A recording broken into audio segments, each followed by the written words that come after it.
Bueno, y acá estamos de vuelta para arrancar con todo el debate político y económico, como les decía todas las semanas. Vamos a arrancar presentando de este lado y después charlamos un poquitito primero de política, pero está César Litvin, tributarista, al que le vamos a preguntar un ratito de blanqueo, y Juan José Cruces, dos amigos de la casa. Ya han venido, economistas de la Universidad de Tela, han estado varias veces en el timón y seguirán estando, seguiremos invitándolos siempre.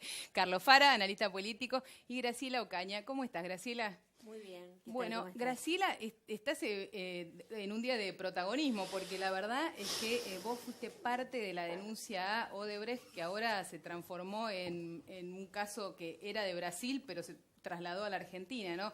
Odebrecht es una de las constructoras más grandes de Brasil, y lo que hizo esta semana es reconocer en Estados Unidos que había pagado coimas en muchos lugares, pero en Argentina unos 35 millones de dólares, ¿no? Sí, así es.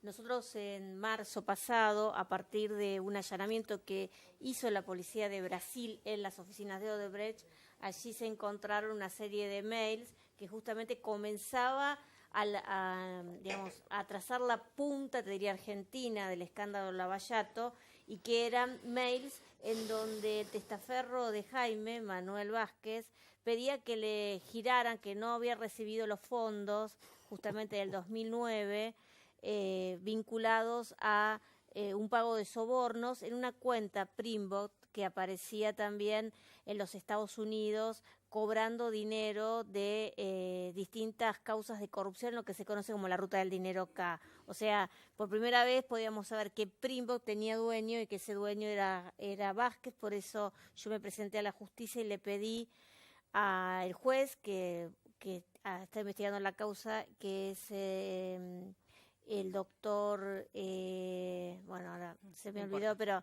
no importa, que vos pediste en la justicia. Exactamente, profundizara la investigación, pidiera a Brasil toda esa documentación, que ahora, bueno, se complementa con este reconocimiento de los Estados Unidos, de los giros que se hicieron, y nosotros creemos que, que esto puede ser un primer paso hacia el esclarecimiento de muchos de los hechos de corrupción de obras públicas donde Odebrecht tuvo participación, según el informe, de 3 obras públicas por casi 200 millones de dólares, en donde habría abonado 35 millones de retornos que fueron a funcionarios. ¿Cuáles son esas obras?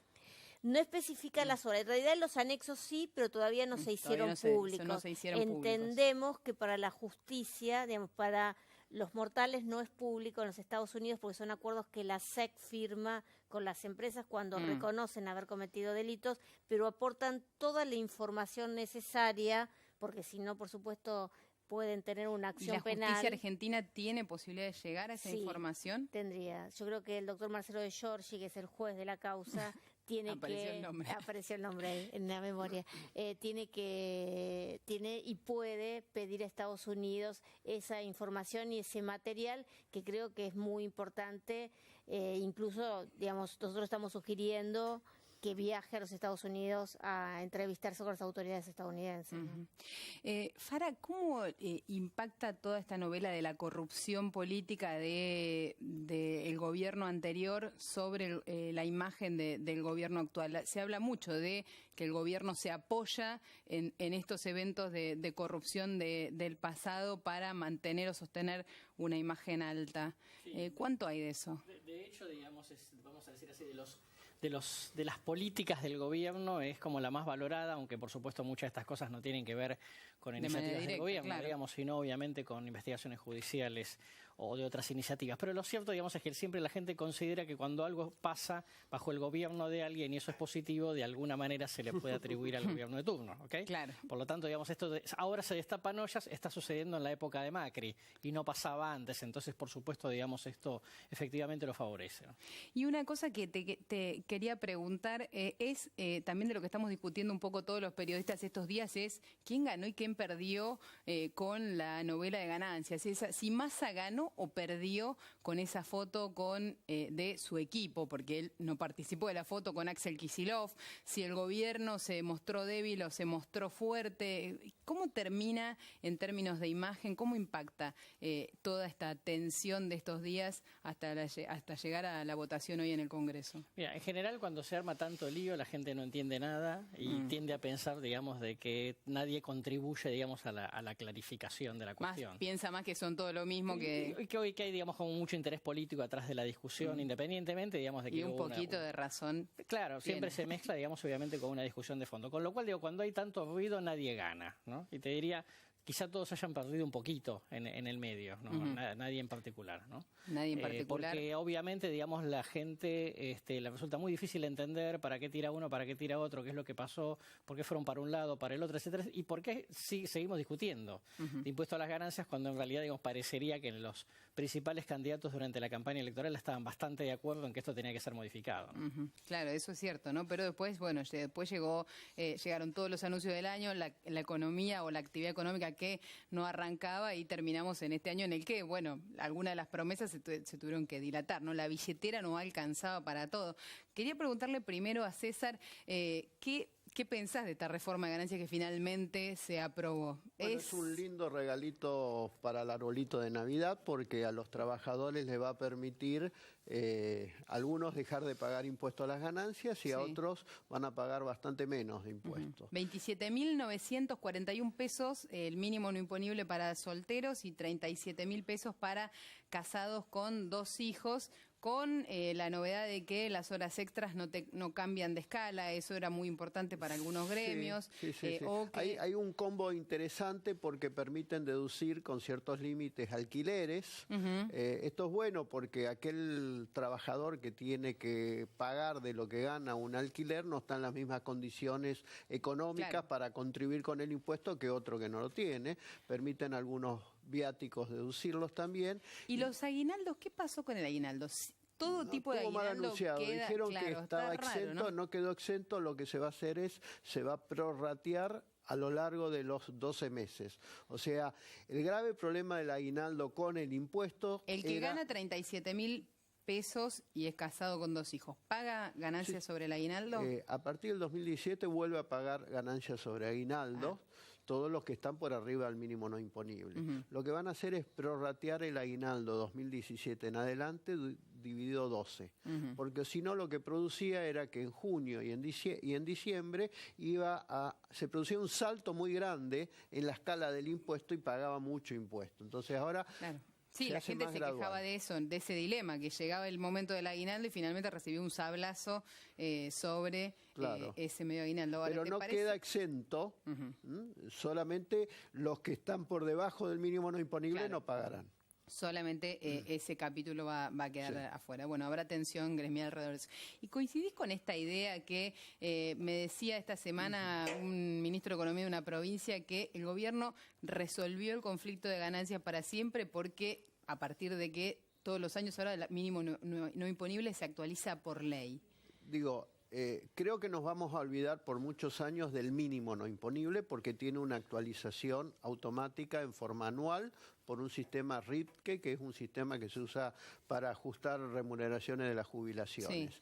Esto es una de las virtudes más grandes de este proyecto porque permite que se deje de manipular el mínimo no imponible.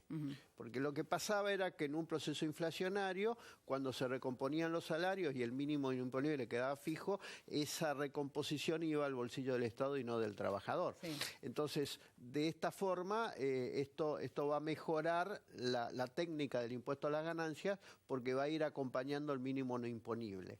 Y como hay algunos topes que están vinculados con el mínimo no imponible, alquiler, viáticos, etcétera, también se van a ir actualizando y no van a quedar de la época medieval como todavía hay algunas... Me decía esta persona, es difícil que la CGT el año que viene haga un paro por ganancias porque la actualización ya está regulada, ¿no? Todavía quedan asignaturas pendientes en ganancia, es decir, no está todo solucionado ganancia. Bueno. Hay que solucionar el ajuste por inflación en las empresas, hay que solucionar el problema de los autónomos que tienen menos deducciones que los asalariados. Pero ¿sabes qué? Esos son los problemas que hay que solucionar de gente que no tiene la misma capacidad de reclamo. Y acá se atienden, me parece, los problemas de la gente que tiene capacidad de reclamo o capacidad de cortar una calle, ¿no? Es así, bueno, el problema de los autónomos es que no hacen piquetes. Claro, exacto, y no tienen nadie que los represente. Acá me parece que comentario en discrepancia un poco con César, porque digamos, yo entiendo, desde el punto de vista de un trabajador, la reforma esta implica que pagas menos, entonces seguro, pagas menos, estás más feliz. Pero desde el punto de vista macroeconómico, esto implica más emisión de deuda.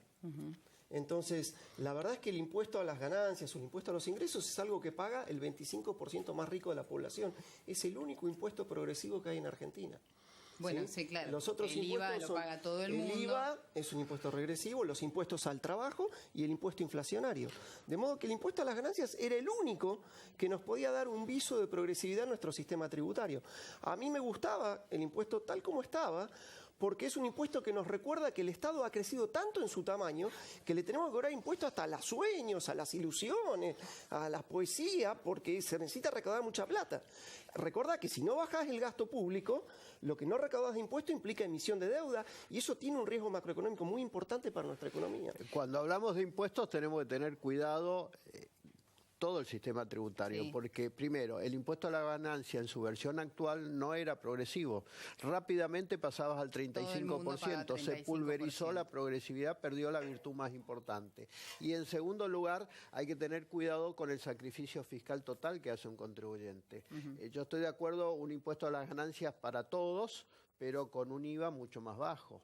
Claro. Si ya el sacrificio fiscal por IVA es el 21, tenemos que tener un poco de cuidado dónde tocamos, ¿no? César lo mira como tributarista y está perfecto su análisis, es muy coherente. El punto es que tenemos un Estado demasiado grande que requiere recaudar muchísimo. Lo que a mí me gustaba de este impuesto es que tiene un contenido pedagógico que nos recuerda, hermano, nos pasamos de mambo con el tamaño del Estado y como te pasaste de mambo tenés que cobrar impuesto a demasiadas cosas. Entonces, a mí me gustaría, pero de esto se salió con impuestos a otras cosas también, ¿no? ¿Y cuánto te preocupa el aumento del déficit fiscal que esto genera? Se habla de 7.000 millones, pero en el cálculo hay 9.000 millones de pesos que se considera que van a reingresar a la economía por el efecto sobre el consumo, el efecto multiplicador del consumo. Hay un poco de dibujo en esa cuenta que dice que son solo 34.000 millones de pesos. En Argentina tenemos un problema de cohesión social y ahí es donde quiero ir. Cohesión social es ponernos de acuerdo el tamaño del Estado que queremos y pagar los impuestos para financiarlo. O sea, a mí lo que no me gusta de esto es que gente de la más beneficiada que tenemos en la sociedad, que nos incluye a nosotros, logró que le bajen un impuesto. Y eso implica, tal como estamos, mayor endeudamiento externo. Y eso a mí no me gusta. Graciela, ¿qué opinas de esta discusión de ganancias en la que la oposición se unificó, después los gobernadores actuaron? ¿Qué es lo que pasa finalmente? ¿La realidad se impone a los acuerdos políticos que se puedan hacer en el Congreso? ¿El miedo a que afectara a la caja de las provincias terminó primando? ¿Cómo ves esa negociación y el movimiento que ha hecho el gobierno a lo largo de toda esta discusión? Yo creo que ahí hay como dos actores. El gobierno tardó demasiado en resolver un problema que sabía que tenía, que era el tema del impuesto a las ganancias, que era el tema de que esa famosa tablita de Machinea se había quedado en la historia y que debía ser actualizada, que creo que es el problema mayor que tenía en el último tiempo el impuesto a las ganancias. Y por otro lado, me parece que la verdad es que es muy difícil desde la oposición, con la información y con los intereses que tocas cuando haces una reforma tributaria en ese sentido, es establecer márgenes equitativos. Entonces me parece que era un ejercicio teórico que fue utilizado con mucha viveza políticamente por la oposición y que dejó mal parado al gobierno en un momento Y creo también que todos han perdido en esta discusión, porque la sociedad se dio cuenta de que entre ese proyecto que te pusieron de todos de acuerdo para aprobarlo, pero que después tuvieron que mandar ahí una adenda porque estaba mal calculado. Axel Kicillof, el ex ministro de Economía, fue la voz cantante que mostró anunciándolo eso, y después tuvo que hacer 2 correcciones.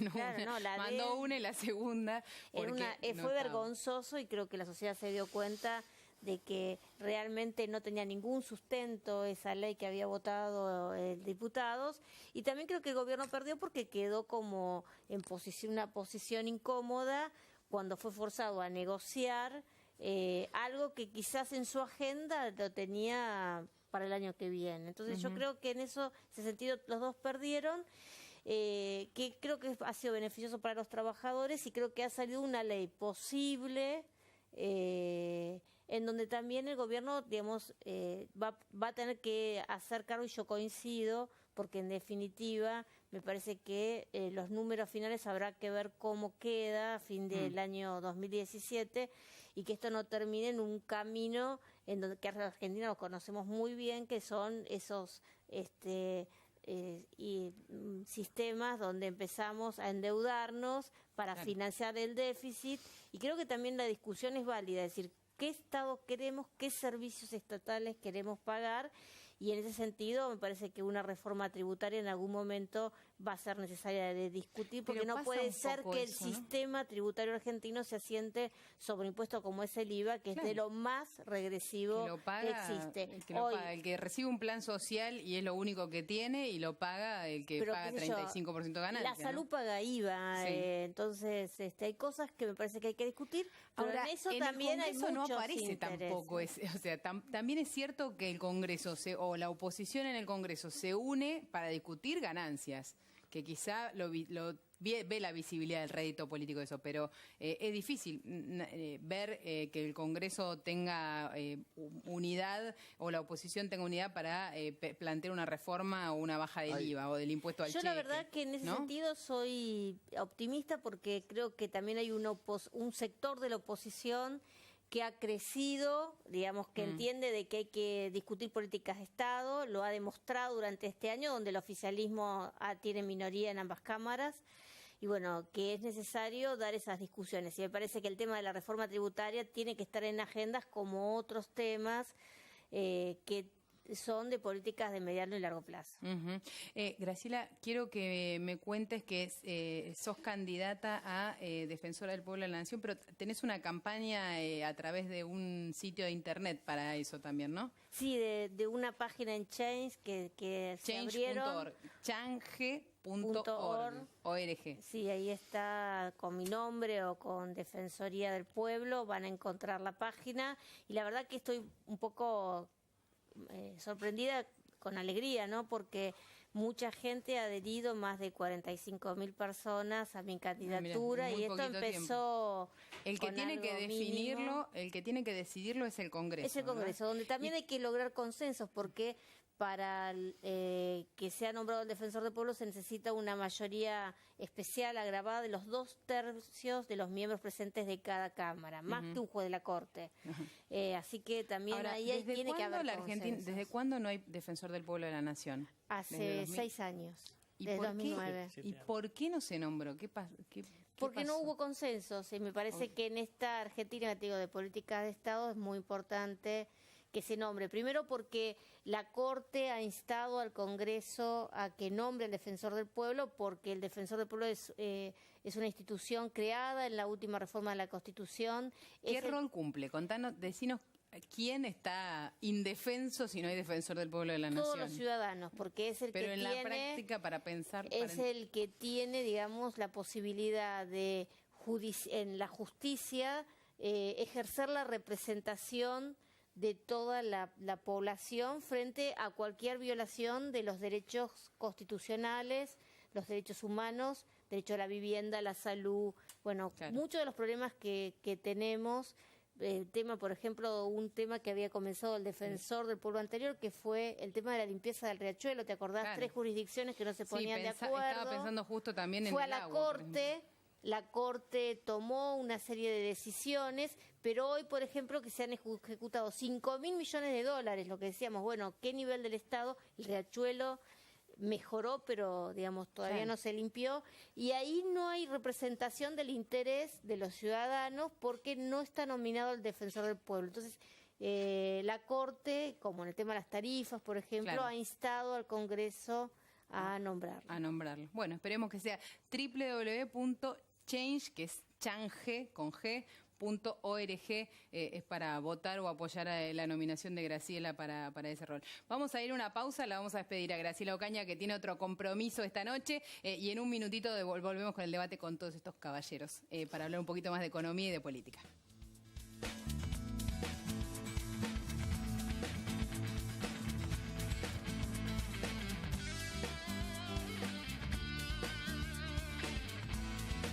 Auspicia Gobierno de la Provincia de Córdoba. Entre todos.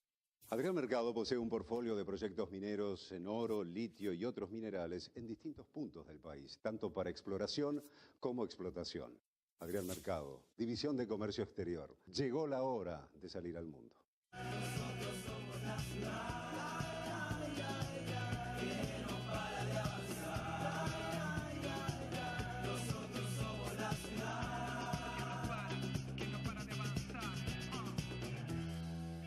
En Provincia ART, nuestro trabajo es protegerte en el tuyo. Para más información, comunicate al 0800-333-1278. Provincia ART, la aseguradora de riesgos del trabajo del Grupo Provincia.